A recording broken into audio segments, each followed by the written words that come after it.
Cashflow Diary podcast, episode 192.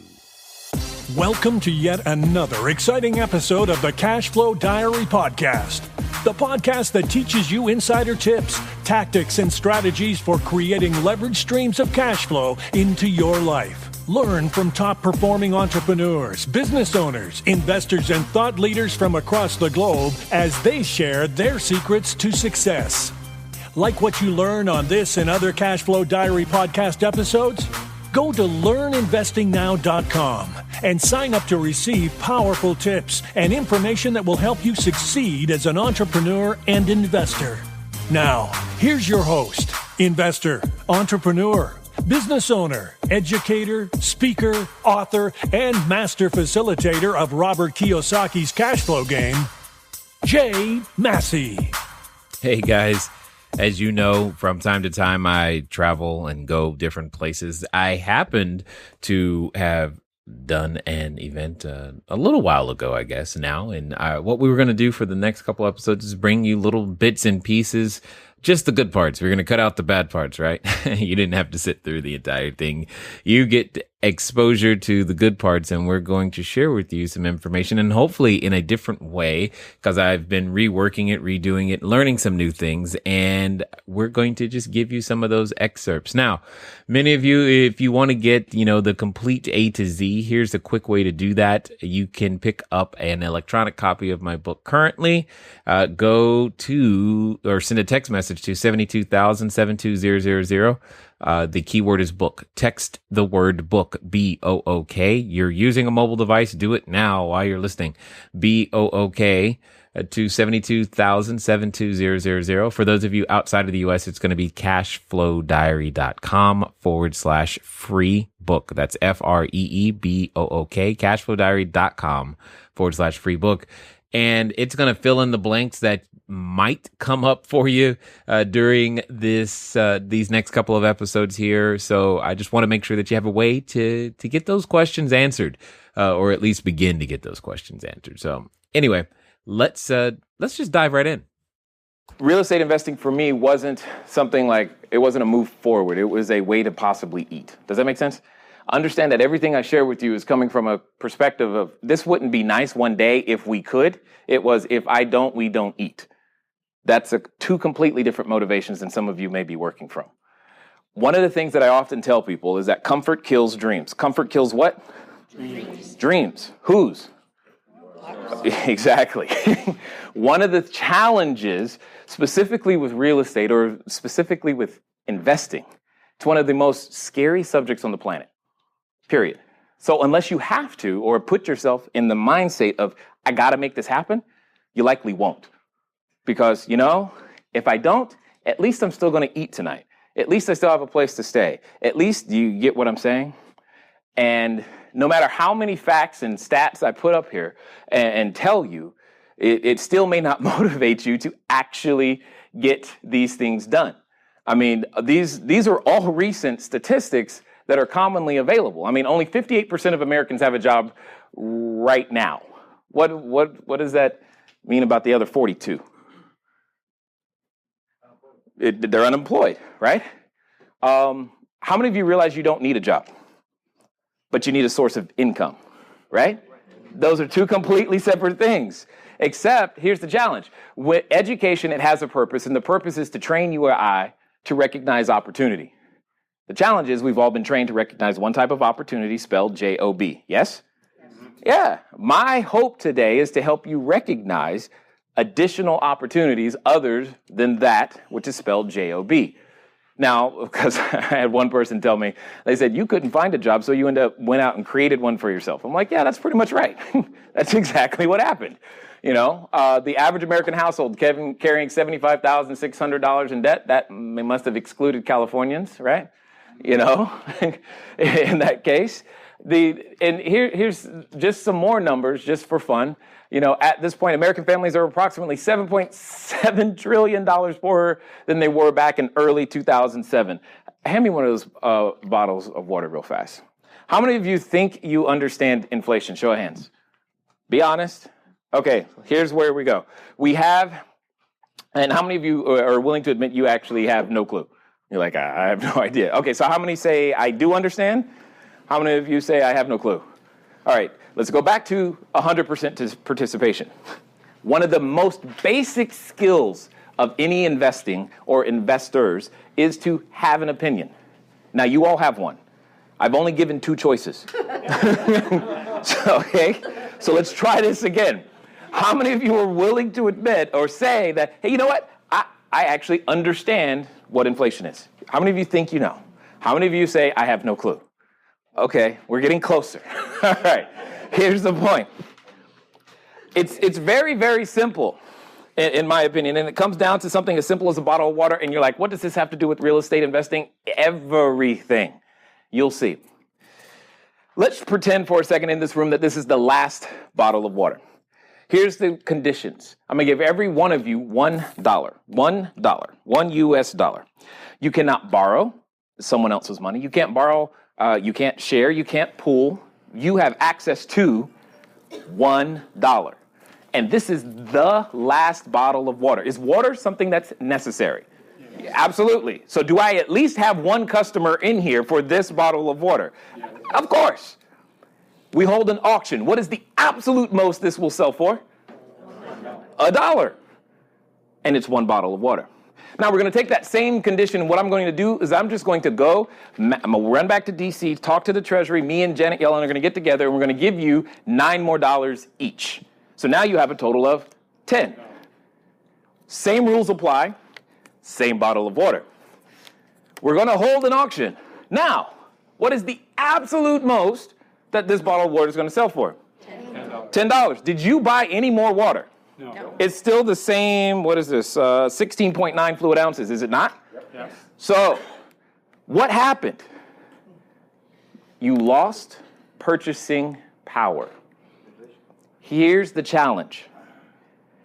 Without learning how to leverage, without increasing your financial education, they can print money faster than you and I can earn it. And that's the problem. They can print it faster than you and I can earn it. If your income stays tied to a clock, you will not make it. It has to evolve beyond that. And that's why real estate investing becomes so important. That's why these statistics can become obsolete with the correct understanding and financial information. This is why the American families are $7.7 trillion poorer, something like that. You know what I was trying to say. Then, yes, some words are difficult. That's one of them for me. Then in 2007, because all you got to do is ask somebody. How many of you can remember the year 1974? Okay. Was any of you working? You were in college, okay. You were working in 74. Do you remember what you were earning back then? $1.50 an hour? Okay, awesome. And would you say in 1974, if you said, man, if I could earn $100,000 a year, that would be great. That would be like the moon and then some. Because that was then. But today, $100,000 is still working poor, especially in Orange County, you know? Think about these things and ask yourself, is what I'm doing, what I'm using my number one asset for, time, is it producing a return that has the ability to exceed their ability to print the money? You realize we don't have control over that. I can't stop them. Yes, they make you promises, but how many of you have noticed that? Know how many times they have promised to stop quantitative easing, that's code for printing money, that still has not happened. Oh, we slowed down. Okay, slowed down still means you're going forward in printing. That's really what it means. And those are the things that we have to understand how to interpret and look at. Also in 1974, two very interesting things happened. One, does anyone happen to remember what it cost to mail a letter, like what a stamp price was in that year? Exactly. It was a dime. And it mailed a letter. What does a stamp cost today? $49. It's still one letter. It's not going any further. It's the same distance. Right? So it's all of these things that are happening, but it didn't go from 10 cents to 44 cents the next year, right? It took some time to get there. You know, it's like that whole proverbial boil the frog slowly, and then all of a sudden it's dead, didn't even realize it. same thing happens. And it's silent unless you start looking for it in many different ways. So the question is, and this is the second thing that happened in 1974 that I thought was very interesting, is the ERISA plan, the whole thing when it comes to retirement plans. How many of you, there's only two possible answers here. How many of you have a retirement plan? Plan. How many of you do not have a retirement plan? Okay, see, there's only two possible answers. It's one or the other. But here's what I'm going to say for most of you. I'm going to say most of you actually don't have a retirement plan. What you have is a retirement account. You have no plan of what you're actually going to do when it comes to retiring, but you have a place where you're storing the money, and it's a retirement account. Does that make sense? Yes. And that's a very unique and distinct distinction that I think more people need to grasp, because most have never calculated how much they need for retirement. And when you do, you calculate a stack of cash. You say, oh, I need $2 million, $500,000, or 1.5, whatever the number is, I don't really care. I say you could make it work if you had $0 in the bank, if you knew how to just develop an asset and sell it in the marketplace. For example, I was not blessed with the gift of, say, singing. Well, that's not quite accurate. I won't be making any music that any of you are going to be purchasing anytime soon. Let's put it that way. But if I did, isn't it possible to live off the royalty income that produces? What if you had this was your financial situation? On the first of every month, $10,000 was deposited into your account. The condition was that at the end of that month, you had to spend every dollar, or else the next $10,000 would not be deposited. How many of you, by a show of hands, could make that work? Exactly. Even if your bank account was zero, right? That's my point. We need to learn how to develop assets and streams of income, not a stack of cash. And when you do that, you'll realize that real estate is obviously one of the best ways to do that. Because not enough people, they just don't know what they don't know and how they can actually get there. And there are a number of us, and some of you know them, people who are concerned about outliving their money because medicine has advanced and all these other things. For all of those reasons and more, I say real estate makes awesome sense because that was my situation, in a sense. Understand, my wife could not eat or drink. Something as simple, again, as this same bottle of water or bread was not consumable for her. I could not walk and talk. So if I tried to walk and talk, literally from where I'm standing to right here, I would faint. I couldn't do both of those things simultaneously. So in that situation, did we need a stack of cash or streams of cash? The answer is streams, because we didn't know how long that was going to last. Obviously, I can talk today, and yes, she's fine. She can eat, which is great. The point is when those things happen, you realize, man, how vulnerable you really, really are to things. So this becomes the need to develop a way to do business. How on earth is this going to work out for us to go out there and create an income for something other than a JOB? This is the most important part of the presentation where I need your participation. So, what I would love to know is, you tell me, why haven't you or why aren't you doing the amount of business that you would like to do? Notice I said amount of business. So whether if you're in business and you're not doing the amount, or if you haven't done any, what is in the way? Because my intent is to knock that out. Fear. Now, what's that? Fear. Okay, that's a big one, and thank you for being honest. What's your name? Gigi. Gigi. Everyone thank Gigi. Say thank you, Gigi. Because you know what, Gigi? You're the bravest person in here.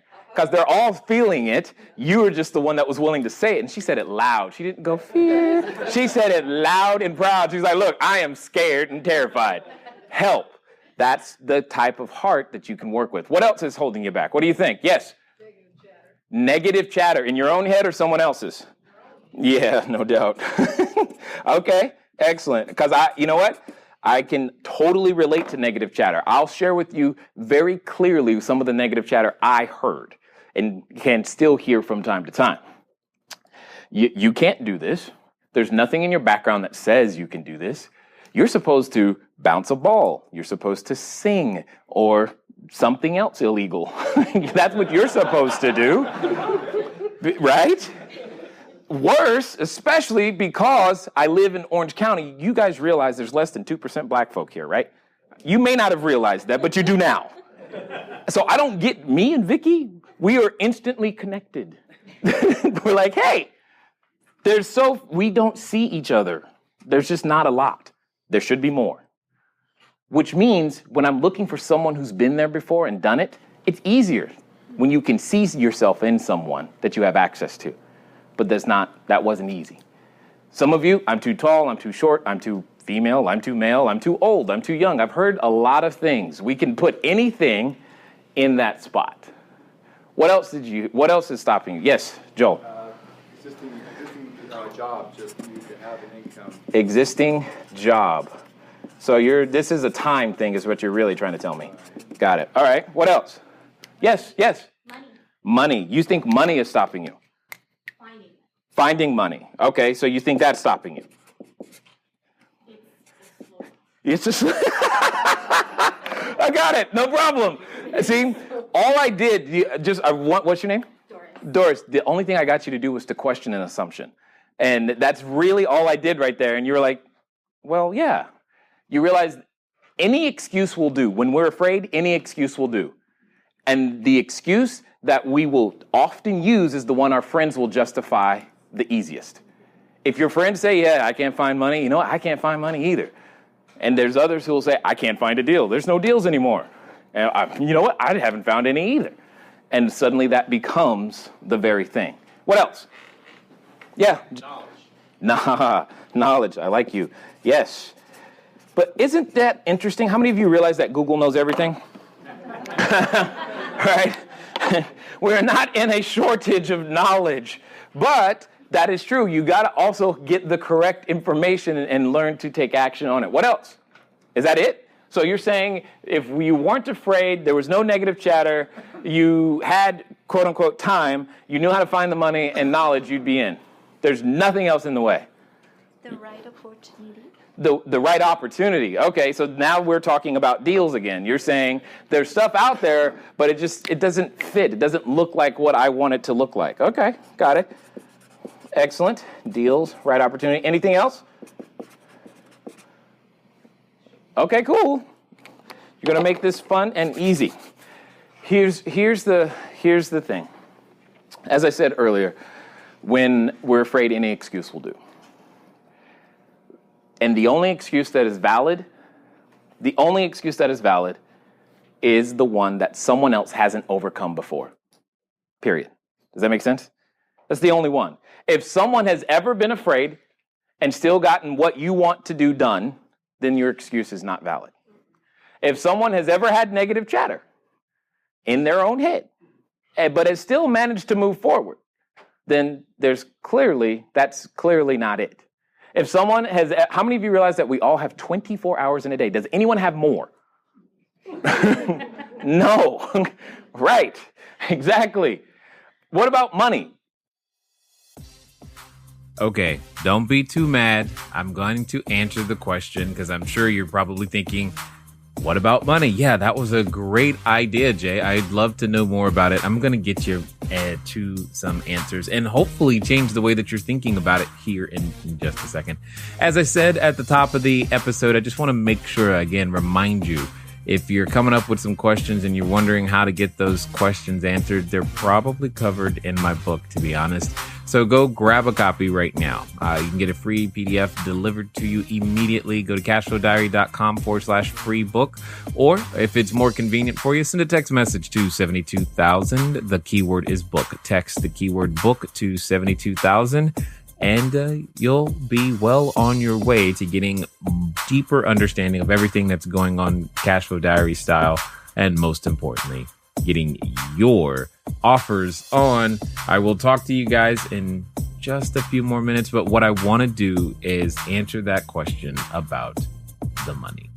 How many of you, by a show of hands, are willing to admit that you have access to, you know somebody or you yourself have access to at least $1 US? Oh, hold on. Doris needs to see this. Keep your hand up. Here's my point. The money is there. But hold on. Watch this. Keep your hand up if you have completed a real estate transaction in the last 12 months, any kind. Now, okay, excellent. Keep your hand up if you've completed a, let me see, let me have some fun with this. You've completed more than 10 in your career. Notice how the hands start going down, right? If you've completed more than 100 in your career, keep your hand up. More than 200. And now you also, in addition to those 200, have at least 100 units in your portfolio. 200 units in your portfolio. Do you get where I'm coming from? Here's what happens. Because there are individuals like Gigi and all of us who are afraid, money chases experience. Period. The money is there. What it's looking for is someone who knows what to do with it. That's the thing. And here's what's really holding most of us back. Is you're right, we are afraid, but we're afraid of something very specific. And that something very specific is we're afraid of failing. We grew up, we went to kindergarten through 12th grade, and they said, don't get an F, because that's a fail. Mama said, don't talk to strangers. But yet, now you want to be in business. Guess what you're going to have to learn to do?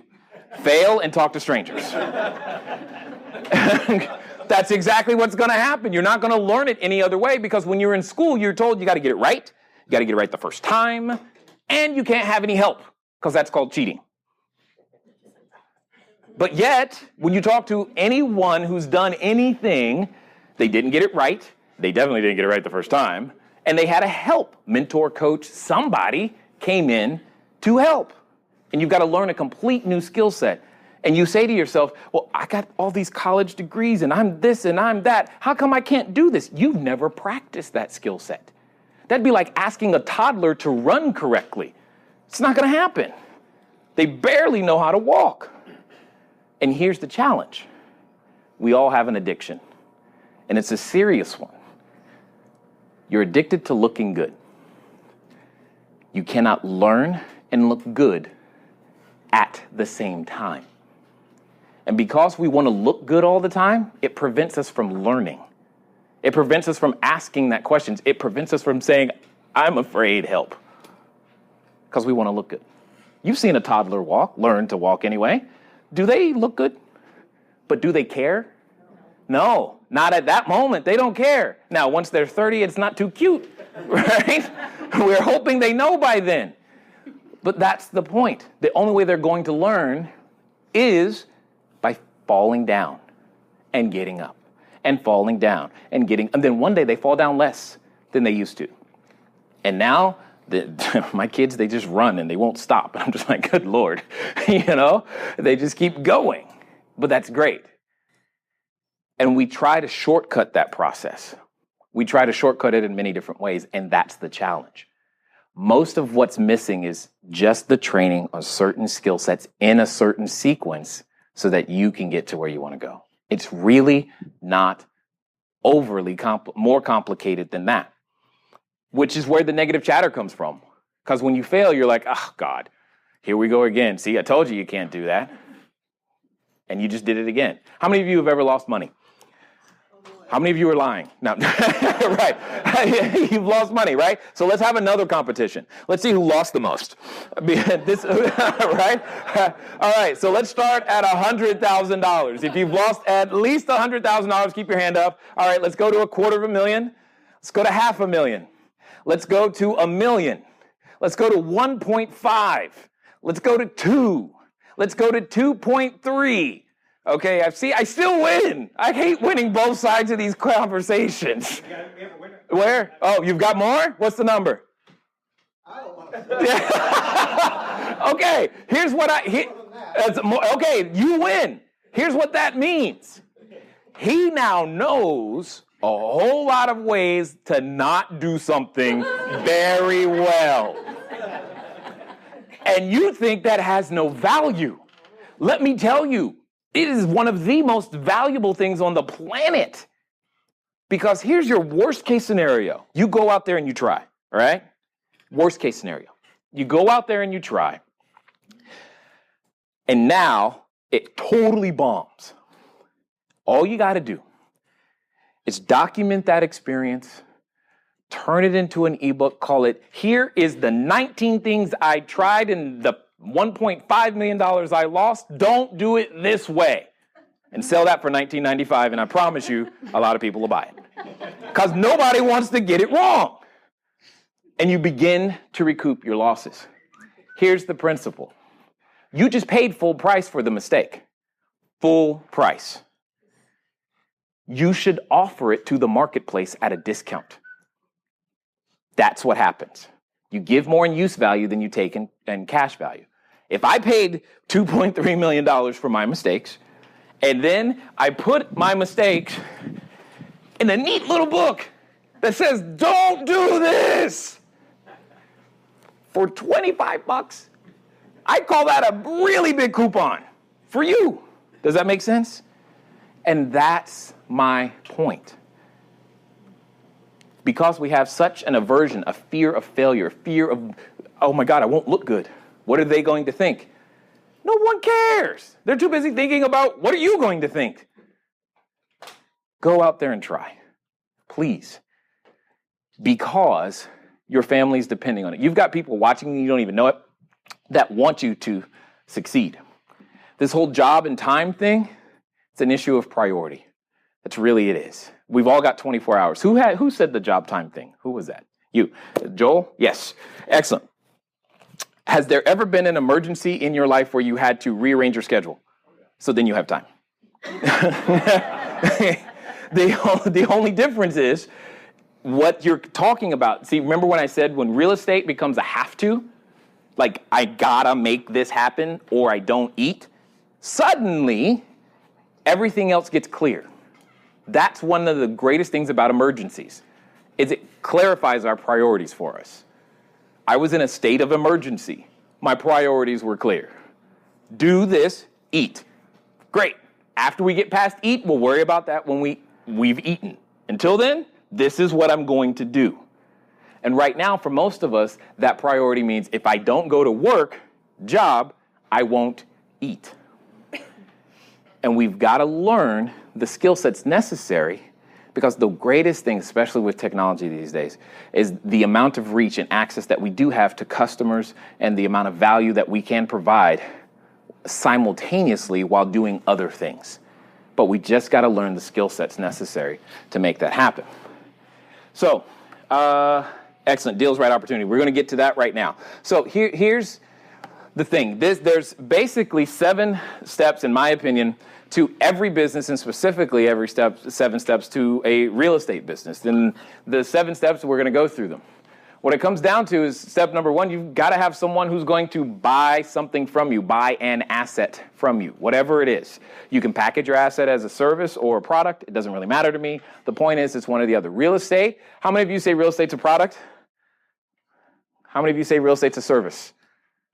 Okay, let's try this again. Back to 100% participation, guys. Is it a product or is it a service? It's a both. What is it? She's like, I think it's both. Right. It's strictly a service, in my opinion. Let me tell you why. Even if you fix and flip, guess what? This next guy can fix and flip too. The only difference is the quality of service that you put into it. If you put in granite countertops, my granite's the same. I can go buy the granite from the same guy. You can use, okay, you use quartz. Wonderful. We're getting to that. The point is, at the end of the day, the actual, you're selling the use of it in some way. You're just packaging your services of making something beautiful completely different. That's like the same thing with designers. You know, they can design your website here, or they can design a product package here. It's a service. What they're buying is the quality of service. Even buy and hold investing, it's definitely sales. It's the same. And that's actually harder, in my opinion, because you got to sell the same item to the same person every 30 days. That's really what you got to do to keep them buying over and over again. But you need leads for people who are seeking to purchase an asset. Even if all you want to do, this is obviously, who's this? Albertson's asset. Make sense? And they just sold it as one-time use. And, well, unless we do something weird, it's only going to be used one time. Anyway, so they need a person who wants that. What I love about real estate is that everybody needs a place to live, work, play, or lay. Live, work, play, or lay. It's so much fun because this is where the creativity comes in. You get to choose what type of service you wish to provide. So, for example, most of my assets are in Tennessee, Colorado. Tennessee and Colorado. That's where most of them are. Right now, I'm in this weird stage. So, like, two of the things that we're looking for, I'm trying to get some non-recourse lending on a commercial retail project in Colorado, like a $800,000, 50% LTV, et cetera. And then I'm working on 72 unit building, looking for some more rehab funding. Once those are done, I'm actually coming back. My intent is to come back to California and get some retail projects going here, because that just sounds like fun. Plus, I have small kids, and I want them to finally see what Dad does without having to spend $5,000 in airplane tickets to take everybody somewhere. So, and I think that would be fun. But because I love going to the movies, what do you think I want to buy? Movie theater. Exactly. It's just that. That's like why do you want to buy a movie theater? Because I like going there. I know what a good one should look like. I know what it should feel like. I definitely know what it should sound like, right? All of those things become exciting to me, right? The point I'm making is you get to choose how you want to play this game. So let me give you an untapped market right now that is growing at an insane rate that most of you are not thinking about, and that some of you are going to be like, oh, that's just wrong. Okay. How many of you have heard of this small group of people called the baby boomers? Okay. Yes, you realize they're not really small, right? Right. So, as things like, are they having their hips replaced? Yeah, of course. Medical devices, right? And when they were first born, what about Gerber? It exploded, right? And schools, construction, when they needed houses, when they needed cars, when whatever they have needed has grown tremendously. What right now in the U.S., just the U.S., so don't worry about the rest of the world, just in the U.S., what is currently the death rate? It's 100%. That is correct. It is 100%. So, if the death rate is 100%, what do you think these baby boomers might eventually need that could be severely underpriced right now? Cemeteries. Boom. Cemeteries, mortuaries, assisted. I mean, there's so many plays just right there. And you can't say there won't be a customer. What are they going to do? Run? How? Doesn't work. And those are the things that we, as real estate entrepreneurs, have to look at. See, our number one advantage is proof of concept. Say that with me. Proof of concept. That is our number one advantage. If some of you have a device and it looks like this, yes? Yeah.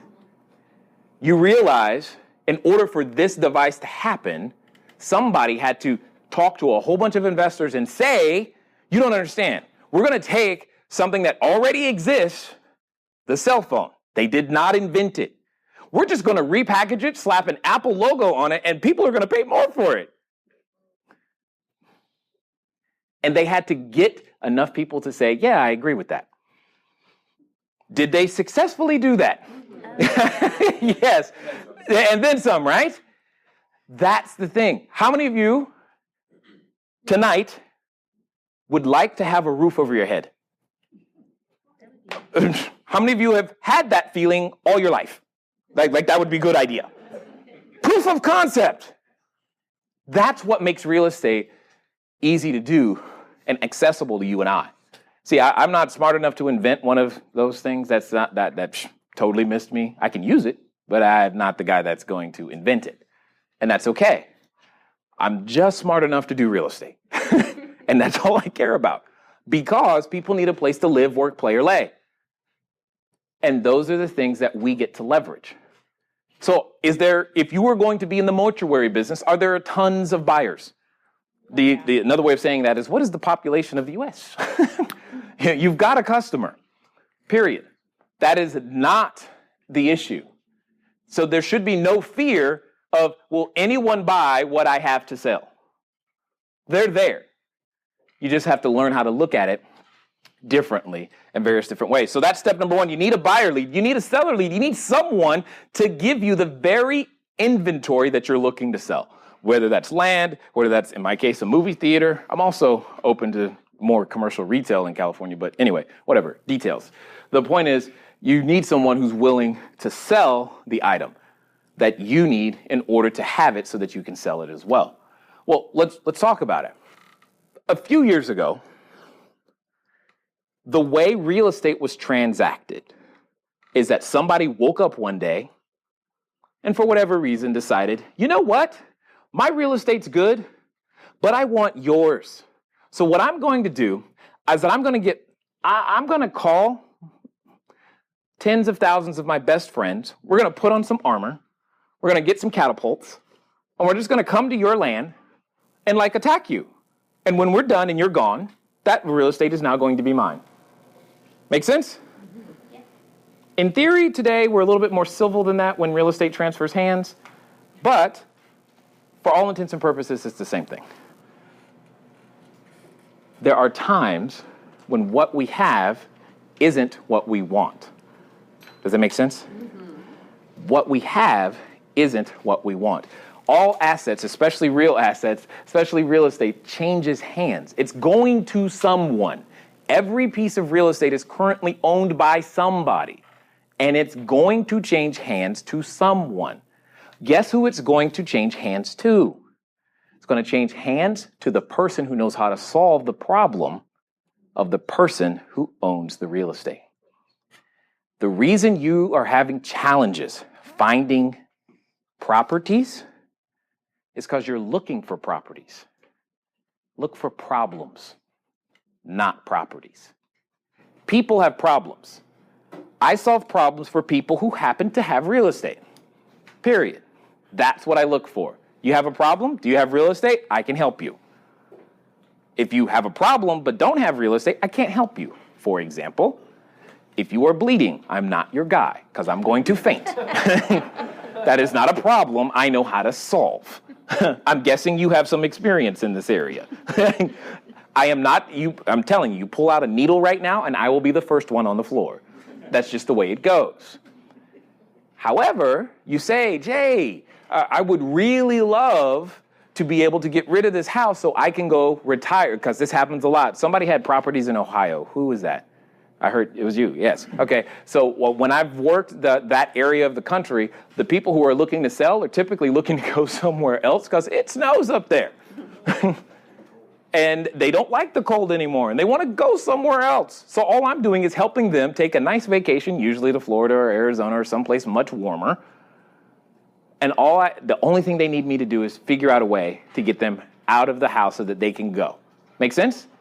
So now, instead of looking for a deal, what if you started looking for people? Say you happen to run an ad campaign in Ohio and said, looking to move to Arizona, but feeling stuck. What does that now do? That brings to you that very person. Does that make sense? Mm-hmm.